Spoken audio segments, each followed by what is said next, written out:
Come va? E bentornati sul mio canale. Come sempre, prima di iniziare il video vi ricordo di iscrivervi qui sotto al mio canale di YouTube, di attivare anche la campanellina così sarete sempre aggiornati su tutte le prossime novità. Allora, oggi parliamo del pagamento dell'assegno unico per il mese di maggio. Vediamo insieme le date ufficiali dei pagamenti, le novità e se ci saranno degli aumenti per gli importi. E poi anche di un bonus per le persone riservato agli animali. In pratica una novità interessantissima che riguarda tutte le persone che hanno più di 65 anni, ma non solo.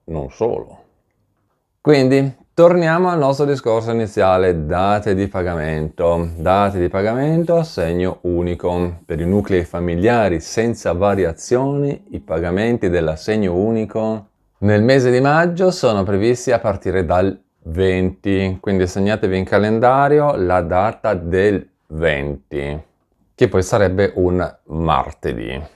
Mentre invece per le famiglie con variazioni le date di pagamento potrebbero essere leggermente diverse, attenzione, leggermente diverse, quindi è sempre meglio verificare sul sito ufficiale dell'INPS per avere maggiori informazioni aggiornate. Ora vediamo le novità e gli aumenti. Ci sono state alcune discussioni riguardo a possibili aumenti degli importi dell'assegno unico, tuttavia è importante verificare le informazioni anche qui sul sito internet ufficiale dell'INPS per avere conferma di eventuali cambiamenti.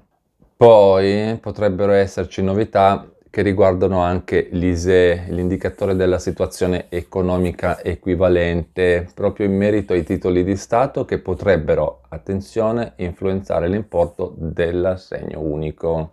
Arretrati e conguagli. Se ci sono stati dei mesi precedenti non pagati, è importante verificare le scadenze per il pagamento degli arretrati. Inoltre potrebbero esserci conguagli da effettuare per adeguare l'importo dell'assegno unico alle nuove disposizioni.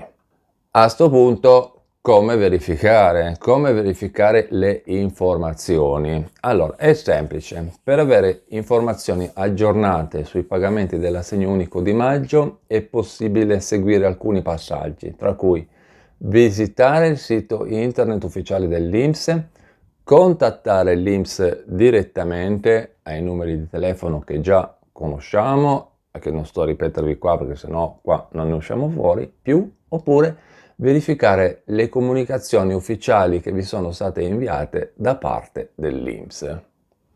Come sempre, se avete altre domande o volete maggiori approfondimenti in merito, non esitate a chiederlo e commentate qua sotto al video.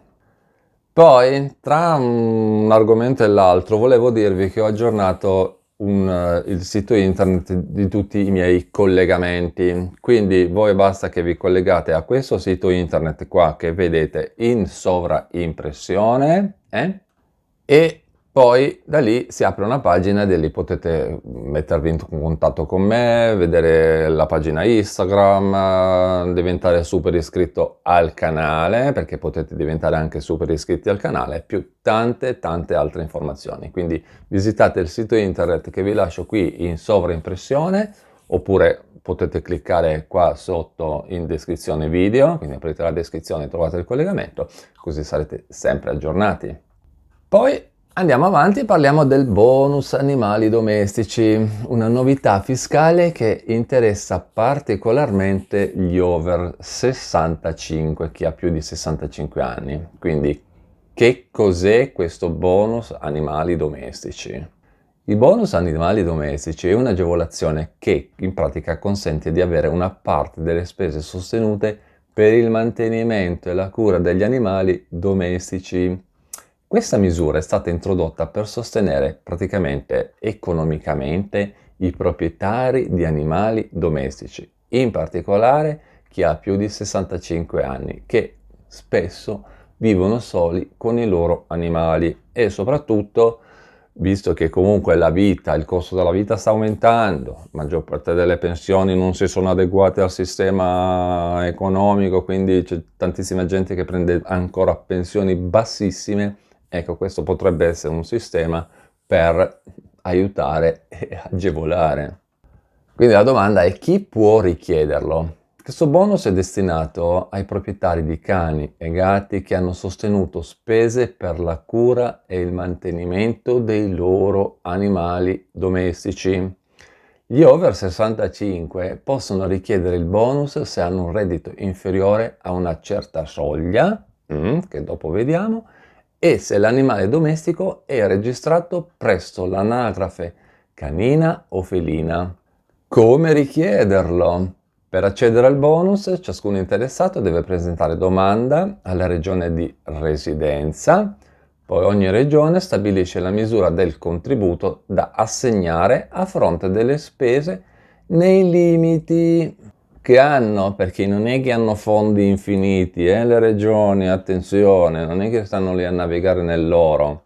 Dopodiché evadono le richieste, quindi prendono in considerazione la domanda, la analizzano, la studiano e quant'altro, poi eventualmente evadono le richieste in base all'ordine di ricevimento. Quindi diciamo che chi prima arriva meglio alloggia e ovviamente, come vi ho detto, fino a concorrenza delle somme. L'importo del bonus. L'importo del bonus varia a seconda delle spese che sono state sostenute e dalla situazione fiscale del proprietario. Gli over 65 possono beneficiare di un importo maggiore se hanno un reddito inferiore a una certa soglia. Per il bonus animali domestici l'importo massimo di ISEE, quindi l'indicatore della situazione economica equivalente, varia a seconda dell'età del richiedente. E quindi nello specifico per gli over 65 l'ISEE non deve superare i 16.215 euro. Dovete ricordarvi che oltretutto, se si tratta della detrazione IRPEF del 19% per le spese veterinarie, a questo punto non ci sono limiti di ISEE particolari, perché quello è un altro discorso e segue la detrazione dalle tasse come spese per gli animali. Quindi in definitiva, per riassumere tutto quanto, per chi ha più di 65 anni, un ISEE massimo di 16.215 euro per accedere al bonus animali domestici. Mentre per quanto riguarda la detrazione IRPEF, quindi dalle tasse, a questo punto il discorso ISEE non c'entra nulla perché, come vi ho detto, la detrazione dalle tasse segue tutto un altro canale. Quindi per la detrazione dalle tasse vi consiglio di verificare le informazioni ufficiali sul sito internet dell'Agenzia delle Entrate per avere conferma delle condizioni e delle scadenze. Oppure, ancora meglio, consultare un professionista fiscale, quindi il vostro CAF, consulente, avvocato, commercialista, tributarista, insomma chi vi segue la pratica fiscale per avere ovviamente dei consigli personalizzati sulla propria posizione fiscale.